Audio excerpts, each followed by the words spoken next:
வணக்கம். இன்றைய தலைப்புச் செய்திகள். பிரதமரின் பட்ஜெட்டிற்கு பிந்தைய கருத்தரங்கு உரை. 4 பிராந்தியங்களில் நேரடி ஒளிபரப்பு. துணைநிலை ஆளுநர் கைலாஷ்நாதன் பங்கேற்பு. சண்டே மார்க்கெட் பகுதியில் போக்குவரத்து நெரிசலை குறைத்திட ஏஐடியூசி சண்டே மார்க்கெட் வியாபார தொழிலாளர் சங்க பேரவை கூட்டம். அமைச்சர்கள் மற்றும் சட்டமன்ற உறுப்பினர்கள் 7 நாள் பயணமாக நேபாளத்திற்கு பயணம். இனி விரிவான செய்திகள். பிரதமரின் பட்ஜெட்டிற்கு பிந்தைய கருத்தரங்க உரை 4 பிராந்தியங்களில் நேரடியாக ஒளிபரப்பு செய்யப்பட்டது. இதில் துணைநிலை ஆளுநர் கைலாஷ்நாதன் பங்கேற்றார். மத்திய வேளாண் மற்றும் விவசாய நல அமைச்சகத்தின் சார்பில் விவசாயமும் ஊரக வளர்ச்சியும் என்ற தலைப்பில் பட்ஜெட்டுக்கு பிந்தைய காணொலி கருத்தரங்கம் நடைபெற்றது. பிரதமர் மோடி பங்கேற்று சிறப்புரையாற்ற பிரதமரின் உரை நேரடி நிகழ்ச்சியாக புதுவை ஆனந்தா என் ஹோட்டலில் ஒளிபரப்பு செய்யப்பட்டது.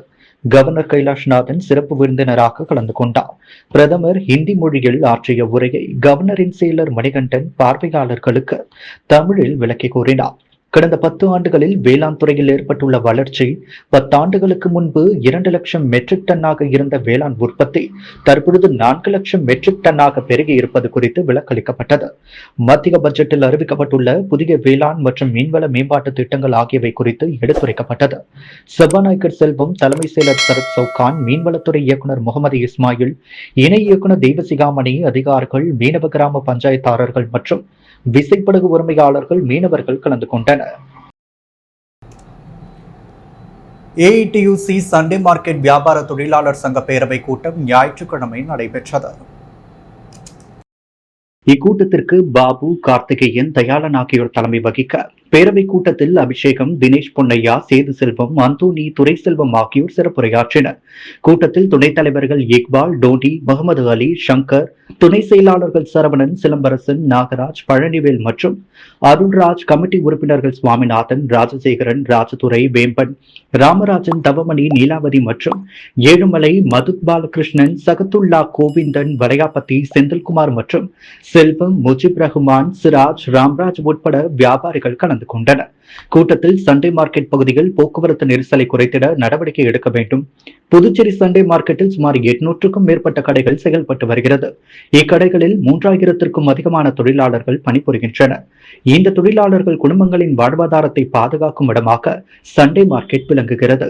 வாரத்தில் 1 நாள் மட்டுமே இயங்கும் இந்த மார்க்கெட் பகுதிகள் போக்குவரத்து நெரிசலினால் வியாபாரிகள் பெருமளவில் பாதிக்கப்பட்டு வருகின்றனர்.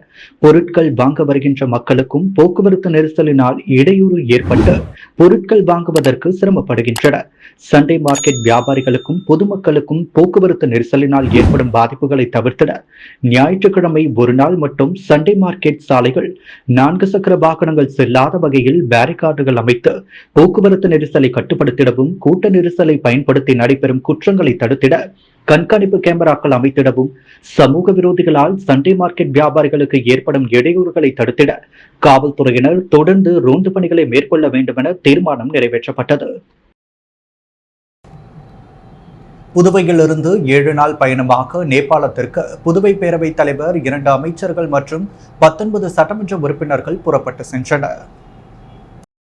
நேபாள அரசு அங்குள்ள சட்டப்பேரவையை காண்பதற்காக புதுவை சட்டமன்ற உறுப்பினர்களுக்கு அழைப்பு விடுத்தது. அதன் அடிப்படையில் புதுவை அமைச்சர்கள், சட்டமன்ற உறுப்பினர்கள் 7 நாள் சுற்றுலா பயணமாக நேபாளத்திற்கு புதுச்சேரியிலிருந்து புறப்பட்டு சென்றனர். ஞாயிற்றுக்கிழமை புதுடெல்லியிலிருந்து விமானம் மூலம் நேபாள தலைநகர் காத்மாண்டு சென்றனர். பதான் என்கின்ற இடத்தை சுற்றி பார்த்த அவர்கள் 3ஆம் தேதி காலை விமானம் மூலம் பொகாரா எனும் இடத்திற்கு செல்கின்றனர். அங்கு சட்டப்பேரவையை புதுவை அமைச்சர்கள், சட்டமன்ற உறுப்பினர்கள் பார்வையிடுகின்றனர். அதன் பிறகு அங்குள்ள சுற்றுலா இடங்களையும் சுற்றி பார்க்கின்றனர். வரும் 4ஆம் தேதி பொகாராவிலிருந்து மீண்டும் காத்மாண்டு திரும்புகின்றனர். அன்று மாலையில் பதான் தர்பார் சுயம்புநாதர் கோவிலை பார்வையிடுகின்றனர். வரும் 5ஆம் தேதி பசுபதிநாதர், காலபைரவர் கோவில்களையும், 6ஆம் தேதி புத்தநாத், ஜெய் நாராயண கோவில்களையும், சந்திர மலையையும் பார்வையிடுகின்றனர். வரும் 7ஆம் தேதி காத்மாண்டிலிருந்து புதுடெல்லி வழியாக அனைவரும் சென்னை திரும்புகின்றனர். சட்டப்பேரவைத் தலைவர் செல்வம் தலைமையில் மாநில உள்துறை அமைச்சர் நமச்சிவாயம், பொதுப்பணித்துறை அமைச்சர் லட்சுமி நாராயணன் மற்றும் சட்டமன்ற உறுப்பினர்கள் என மொத்தம் 22 பேர் நேபாள நாட்டிற்கு புறப்பட்டு சென்றனர். செங்கல்பட்டு மாவட்டத்தை சேர்ந்த 100க்கும் மேற்பட்டோர் பல்வேறு கட்சிகளிலிருந்து விலகி கலியன் கந்தசாமி மற்றும் ராஜேந்திரன் தலைமைகள் முதலமைச்சர் ரங்கசாமி முன்னிலையில் என்ஆர் காங்கிரஸ் கட்சியில் இணைந்தனர். வரும் 2026ஆம் ஆண்டு நடைபெறவுள்ள சட்டமன்ற பொதுத் தேர்தலில் அகில இந்திய அண்ணா காங்கிரஸ் கட்சி தமிழகத்திலும் போட்டியிடும் என கட்சியின் நிறுவன தலைவரும் முதலமைச்சருமான ரங்கசாமி அறிவித்திருந்தார். இதனிடையே தமிழகத்தின் பல்வேறு பகுதிகளிலிருந்தும் என்ஆர் காங்கிரஸ் கட்சிகள் இணைந்து வரும் நிலையில் செங்கல்பட்டு மாவட்ட துணை சார்ந்த கலியன் கந்தசாமி மற்றும் ராஜேந்திரன் ஆகியோரின் தலைமைகள் மக்கள் பாதை அமைப்பு உள்ளிட்ட பல்வேறு கட்சிகளில் இருந்து விலகி 200க்கும் மேற்பட்டோர் அப்பா பைத்திய சுவாமி கோவில் முதலமைச்சர் ரங்கசாமி முன்னிலையில் தங்களை என்ஆர் காங்கிரஸ் கட்சிகள் இணைத்துக் கொண்டனர். மேலும் செங்கல்பட்டு மாவட்டத்திற்கு வந்து கட்சி பணிகளை துவக்கி வைப்பதாகவும் முதலமைச்சராக ரங்கசாமி உறுதியளித்தார். ஸ்ரீ சப்தகிரி அறக்கட்டளை சார்பில் லாஸ்பேட்டை தொகுதிக்குட்பட்ட ஜீவானந்தபுரம் பகுதிகளில் கொசு மருந்து தெளிக்கும் பணிகளை சப்தகிரி அறக்கட்டளை பொறுப்பாளர் VPS ரமேஷ்குமார் துவக்கி வைத்தார். புதுச்சேரி லாஸ்பேட்டை தொகுதியில் கொசு தொல்லை அதிகமாக இருப்பதாக வந்த புகாரின் பேரில் புதுச்சேரி லாஸ்பேட்டை தொகுதியில் ஸ்ரீ சப்தகிரி அறக்கட்டளை சார்பில் தொகுதி முழுவதும் கொசு மருந்து தெளிக்கும் பணிகளை முன்னாள் சபாநாயகர் சப்தகிரி VP சிவக்கொழுந்து கடந்த சில நாட்களுக்கு முன்பு துவக்கி வைத்தார். பல்வேறு பகுதிகளில் இப்பணி நிறைவடைந்ததின் தொடர்ச்சியாக இன்று ஸ்ரீ சப்தகிரி அறக்கட்டளை பொறுப்பாளர் சப்தகிரி VPS ரமேஷ்குமார் முன்னிலையில் ஜீவானந்தபுரம் மற்றும் அதனை சுற்றியுள்ள பகுதிகளில் கொசு மருந்து தெளிக்கும் பணி நடைபெற்றது. தொடர்ந்து அறக்கட்டளையின் வீதி வீதியாக சென்று கொசு மருந்துகளை தெளித்தனர். இச்சேவையை ஸ்ரீ சப்தகிரி அறக்கட்டளை நிர்வாகிகள் சிறப்பாக செய்திருந்தனர். வேதியியல் ஆராய்ச்சி நிறுவனம் சார்பில் நாடும் தேசமும் என்ற நூல் வெளியீட்டு விழா தமிழ்ச்சங்கத்தில் நடைபெற்றது. வேதியியல் ஆராய்ச்சி நிறுவனம் சார்பில் நாடும் தேசமும் நூல் வெளியீட்டு விழா தமிழ்ச்சங்கத்தில் நடைபெற்றது. இந்நிகழ்ச்சியில் முனைவர் ராமதாசு தலைமை தாங்க தோழர் தெல்லியன் வரவேற்புரையாற்றினார். முனைவர் பட்டம்மாள் கருத்துரை வழங்கினார். இந்த நிகழ்ச்சியில் முக்கிய நிகழ்வாக நூல் வெளியீட்டு விழாவில் நூலை பேராசிரியர் அருளியார் வெளியிட குணத்தொகையான் பெற்றுக்கொண்டார். இந்நிகழ்ச்சியில் முனைவர் நெய்தல் நாடன் உட்பட வேதியியல் ஆராய்ச்சி நிறுவன ஊழியர்கள் பலர் கலந்து கொண்டனர். ஆலங்குப்பத்தில் குடிபோதையில் இறுதி சடங்கில் தகராறில் ஈடுபட்ட 4 பேர் கைது செய்யப்பட்டனர். புதுச்சேரி மாநிலம் ஆரோவில் அருகேயுள்ள ஆலங்குப்பத்தில் வசித்து வருபவர் வெங்கடேசன். ஆசாரி வேலை செய்யும் இவர் நேற்று ஊரில் இறுதி சடங்கு நடைபெற்றதால் அவ்வழியாக சென்ற வெங்கடேசனை வழிமடக்கி ஆலங்குப்பம் புதுநகரை சேர்ந்த பூபாலன் மற்றும் அவரது நண்பர்களான மனு, துரைசாமி, ராஜதுரை, மோகன் ஆகியோர் குடிபோதையில் தகாத வார்த்தைகளால் பேசி திட்டியுள்ளனர். இதனை தட்டி கேட்ட வெங்கடேசன் உறவினர்கள் மதுரா கவி மற்றும் மணிமாறன் ஆகியோரை உருட்டுக்கட்டையாலும் ஆயுதத்தாலும் தாக்கியுள்ளனர். இதனால் நிலை குலைந்த அவர்கள் கதிர்காமம் மருத்துவமனையில் சிகிச்சைக்காக அனுமதிக்கப்பட்டுள்ளனர். புகாரின் பேரில் தன்வந்திரி போலீசார் வழக்கு பதிவு செய்து குடிபோதையில் தகராறில் ஈடுபட்ட 4 வரை போலீசார் கைது செய்து விசாரணை நடத்தி வருகின்றனர். மினிமாஸ் விளக்குகளை சீரமைத்து கொடுக்க வேண்டும் என அனிபால் கென்னடி சட்டமன்ற உறுப்பினர் மின்துறை அதிகாரிகளிடம் நேரில் சந்தித்து வலியுறுத்தினார். புதுச்சேரி உப்பளம் தொகுதிக்குட்பட்ட பகுதிகளில் எரியாமல் இருக்கும் மினிமாஸ் விளக்குகளை சீரமைத்து இயங்க வைப்பதற்கு அனிபால் கென்னடி சட்டமன்ற உறுப்பினர் மின்துறை உதவி பொறியாளர் முரளிதரனை நேரில் சந்தித்து பேசினார். வம்பாக்கிரப்பாளையம் கிழக்கு கடற்கரை சாலையில் அமைந்துள்ள மினிமாஸ் டாக்டர் அம்பேத்கர் சாலை கல்லறை வீதி சந்திப்பில் உள்ள மினிமாஸ், பில்லுக்கடை மற்றும் நாகமுத்து மாரியம்மன் கோவில் சந்திப்புகளில் உள்ள மினிமாஸ் விளக்குகளை சீரமைத்து தர வேண்டும் என மின்துறை அதிகாரிகளிடம் வலியுறுத்தினார். சட்டமன்ற உறுப்பினரின் கோரிக்கையை ஏற்று விரைந்து சரி செய்து தருவதாக தெரிவித்தனர். அப்பொழுது தொகுதி செயலாளர் சக்திவேல், கிளை செயலாளர்கள் காலப்பன், ராகேஷ், சக்தி உட்பட பலர் கலந்து கொண்டனர். புதுச்சேரி வில்லியனூர் பகுதியில் அதிமுகவினால் திறக்கப்பட்ட எம்ஜிஆர் சிலை OPS அணியினர் மீண்டும் திறக்க முயன்றதால் பரபரப்பு ஏற்பட்டது. மேலும் சிலையை திறக்க முயன்ற OPS அணியினரை போலீசார் வலுக்கட்டாயமாக கைது செய்தனர். புதுச்சேரி விழுப்புரம் தேசிய நெடுஞ்சாலையில் வில்லியனூர் பகுதியில் எம்ஜிஆர் சிலையை கடந்த 1996ஆம் ஆண்டு அப்பொழுதைய தமிழக முதலமைச்சர் ஜெயலலிதா திறந்து வைத்தார். இந்த நிலையில் சாலை விரிவாக்கத்திற்காக அந்த சிலை கடந்த ஆண்டு அகற்றப்பட்ட நிலையில் அதிமுகவினர் மாநில செயலாளர் அன்பழகன் தலைமையில் போராட்டத்தில் ஈடுபட்டதால் சிலை சாலையோரம் மீண்டும் நிறுவப்படும் என அரசு தெரிவித்தது. இந்த நிலையில் கடந்த 2 தினங்களுக்கு முன்பு அதே பகுதியில் சாலையோரம் நிறுவப்பட்ட எம்ஜிஆர் சிலையை புதுச்சேரி அதிமுக மாநில செயலாளர் அன்பழகன் திறந்து வைத்தார். இதனிடையே திறக்கப்பட்ட எம்ஜிஆர் சிலைக்கு மீண்டும் திறப்பு விழா இன்று நடைபெறுவதாக ஓபிஎஸ் அணியினர் அழைப்பு விடுத்தனர். பத்திரிகைகளும் இதற்கான அழைப்பு வெளியிடப்பட்ட நிலையில் இவ்விவகாரத்தில் சட்டம் ஒழுங்கை பாதுகாக்க வேண்டியது காவல்துறையினரின் கடமை என அதிமுக மாநில செயலாளர் அன்பழகன் நேற்று தெரிவித்திருந்தார். இந்த நிலையில் சிலை அமைந்துள்ள பகுதியில் ஓபிஎஸ் அணியினர் முன்னாள் சட்டமன்ற உறுப்பினர் ஓம் சக்தி சேகர் தலைமையில் சிலை அருகே வந்து மாலை அணிவிக்க வேண்டும் எனவும் சாலையில் தங்கள் பிரிவினர் கல்வெட்டும் அமைக்க வேண்டும் என வலியுறுத்தினர். இதனால் அந்த பகுதியில் பதற்றம் ஏற்பட்டதால் போலீசார் குவிக்கப்பட்டனர். தொடர்ந்து சம்பவ இடத்திற்கு வந்த அதிமுக மாநில செயலாளர் அன்பழகன் தலைமையில் அதிமுகவினரும் அங்கே குவிந்ததால் இரு தரப்பினருக்கும் இடையே மோதல் ஏற்படும் சூழல் உருவானது. இதனால் அங்கு போலீசார் குவிக்கப்பட்டு தொடர்ந்து பாதுகாப்பு பணியில் ஈடுபட்டனர். இருப்பினும் காவல்துறையினர் ஓபிஎஸ் அணியினர் மாலை அணிவிக்க கூடாது என்றும் மீறி சட்டம் ஒழுங்கை பாதிக்கும் வகையில் நடந்து கொண்டதால் கைது செய்யப்படுவீர்கள் என எச்சரித்தனர். தொடர்ந்து ஓபிஎஸ் அணியினர் கலைந்து செல்லாததால் அவர்களை காவல்துறையினர் வலுக்கட்டாயமாக கைது செய்தனர். இதையடுத்து அன்பழகன் தலைமையிலான எடப்பாடி அணியினர் அங்கிருந்து கலைந்து சென்றனர்.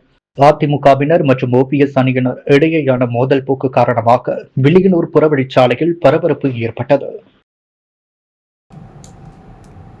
கடற்கரை சாலையில் நடைபெற்ற சுற்றுலா கண்காட்சியை வைத்திலிங்கம் எம்பி துவக்கி வைத்தார்.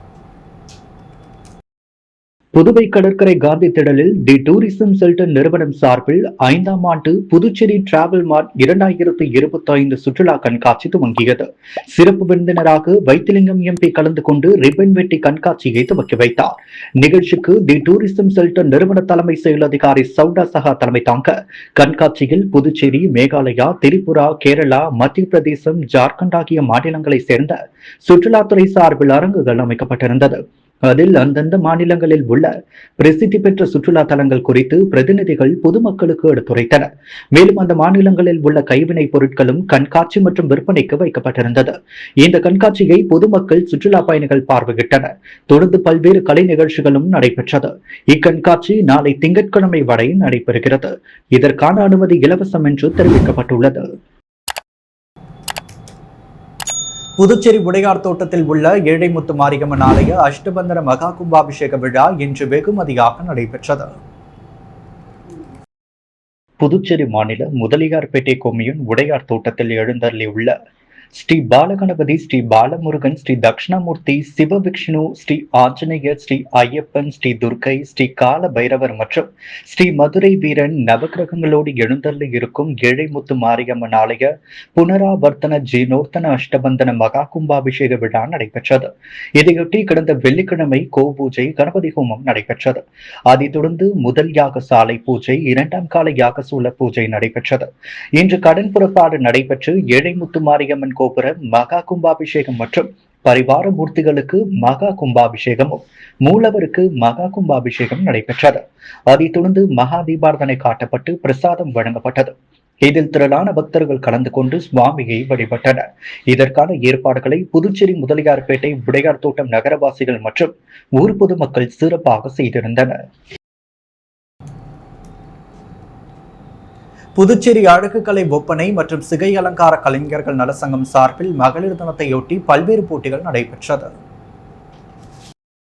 புதுச்சேரி அழகுக்கலை ஒப்பனை மற்றும் சிகை அலங்கார கலைஞர்கள் நலசங்கம் சார்பில் மகளிர் தினத்தை முன்னிட்டு கல்லூரி மாணவர்களுக்கான போட்டிகள் நடைபெற்றது. போதையில்லா புதுச்சேரி, பெருமைமிகு புதுச்சேரி என்ற தலைப்பில் பேச்சு, கவிதை, ஓவியம், நாடகம், மெஹந்தி போட்டிகள் நடைபெற்றது. புதுச்சேரி வெல்ராம்பெட் சாரதா கங்காதரன் கலை மற்றும் அறிவியல் கல்லூரியில் இந்த போட்டிகள் நடைபெற்றது. இந்த போட்டியில் சிஐடியு தலைவர் பிரபுராஜ் தலைமை வகிக்க செயல் தலைவர் பிரவீனா, செயலாளர் ஜானகி, பொருளாளர் பவானி, துணை செயலாளர் ராஜலட்சுமியின் துணைத் தலைவர்கள் சுப்ரியா, லதா ஆனந்த் மற்றும் செயற்குழு உறுப்பினர்கள் சண்முகம், கலையரசி, புவனேஸ்வரி, அககிலா மற்றும் காசியம்பாள், மகேஸ்வரி, சரஸ்வதி, லலிதா, வந்தனா ஆகியோர் பங்கேற்றனர். போட்டிகளில் வெற்றி பெற்றவர்களுக்கு மார்ச் 7 புதுச்சேரி கம்பன் கலையரங்கில் நடைபெறும் நிகழ்ச்சியில் பரிசுகள் மற்றும் சான்றிதழ்கள் வழங்கப்படும் என தெரிவிக்கப்பட்டது. பூர்ணாங்குப்பம் ஸ்ரீ அங்காள பரமேஸ்வரி அம்மன் ஆலயத்தின் மயான கொள்ளை பிரம்மோற்சவ விழாவின் 4ஆம் நாள் உற்சவம், சுவாமி வீதி உலா நிகழ்ச்சி, சபாநாயகர் உள்ளிட்ட கட்சி நிர்வாகிகள் பங்கேற்றனர். அரியங்குப்பம் கொம்யூன் பூர்ணாங்குப்பம் கிராமத்தில் எழுந்தள்ளியுள்ள அருள்மிகு ஸ்ரீ அங்காள பரமேஸ்வரி அம்மன் ஆலயத்தில் மயான கொள்ளை பிரம்மோற்சவ விழா கடந்த 26ஆம் தேதி கொடியேற்றத்துடன் துவங்கியது. நேற்று 4ஆம் நாள் உற்சவத்தை முன்னிட்டு அம்மனுக்கு பால், தயிர், இளநீர், பன்னீர், சந்தனம் உள்ளிட்ட திரவியங்களால் ஆன சிறப்பு அபிஷேகங்கள் நடைபெற்று தீபாராதனைகள் காண்பிக்கப்பட்டது. தொடர்ந்து சிறப்பு அலங்காரத்தில் அம்மன் வீதி உலா நிகழ்ச்சி நடைபெற்றது. விழாவில் சட்டப்பேரவைத் தலைவர் ஏம்பலம் செல்வம், முன்னாள் சட்டமன்ற உறுப்பினர் அனந்தராமன், அதிமுக மாநில துணை செயலாளர் குமுதன், புருஷோத்தமன், பாட்டாளி மக்கள் கட்சி மாநில தலைவர் கணபதி ஆகியோர் சிறப்பு விருந்தினராக கலந்து கொண்டு சுவாமி தரிசனம் செய்து வழிபட்டனர். இந்நிகழ்ச்சியில் விழா குழுவினர் சார்பில் விருந்தினர்களுக்கு மாலை மரியாதை செய்து சிறப்பித்தனர். இவ்விழாவிற்கான ஏற்பாடுகளை அங்காளம்மன் கோவில் வீதி வன்னியர் குல மரபினர்கள் உபயத்தில் ஆலய தனி அதிகாரி பாஸ்கர் மற்றும் விழா குழுவினர்கள் சிறப்பாக செய்திருந்தனர். தமிழக முதலமைச்சர் மு.க.ஸ்டாலின் பிறந்த நாளை முன்னிட்டு வில்லியனூர் தொகுதி கொம்பாக்கம் பகுதியில் எதிர்க்கட்சித் தலைவர் சிவா தலைமையில் அன்னதானம் வழங்கப்பட்டது. தமிழக முதலமைச்சர் மு.க.ஸ்டாலின் பிறந்த நாளை முன்னிட்டு புதுவை முழுவதும் திராவிட முன்னேற்ற கழகம் சார்பில் பல்வேறு நலத்திட்ட உதவிகள் பொதுமக்களுக்கு வழங்கப்பட்டு வருகிறது. இதன் ஒரு பகுதியாக வில்லியனூர் தொகுதிக்குட்பட்ட கொம்பாக்கம் பகுதியில் திராவிட முன்னேற்ற கழக சட்டப்பேரவை எதிர்க்கட்சித் தலைவர் சிவா தலைமையில் தொகுதி செயலாளர் ஜெகன்மோகன் ஏற்பாட்டில் 1000 நபர்களுக்கு அன்னதானம் வழங்கப்பட்டது.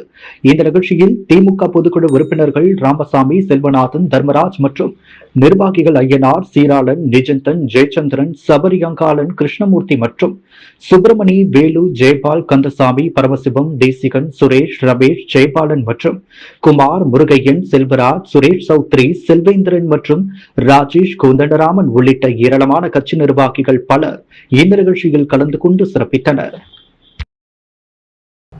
புதுவையில் இன்றைய தங்கம் மற்றும் வெள்ளி விலை நிலவரம். முத்து கோல்ட் ஹவுஸ் வழங்கும் தங்கம் மற்றும் வெள்ளி விலை நிலவரம்.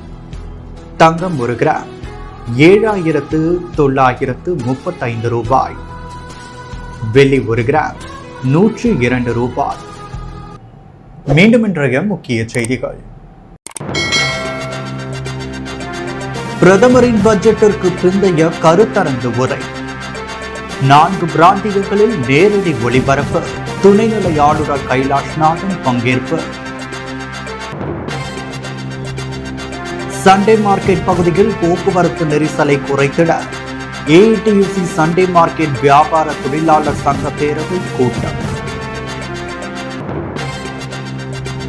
அமைச்சர்கள் மற்றும் சட்டமன்ற உறுப்பினர்கள் 7 நாள் பயணமாக நேபாளத்திற்கு பயணம்.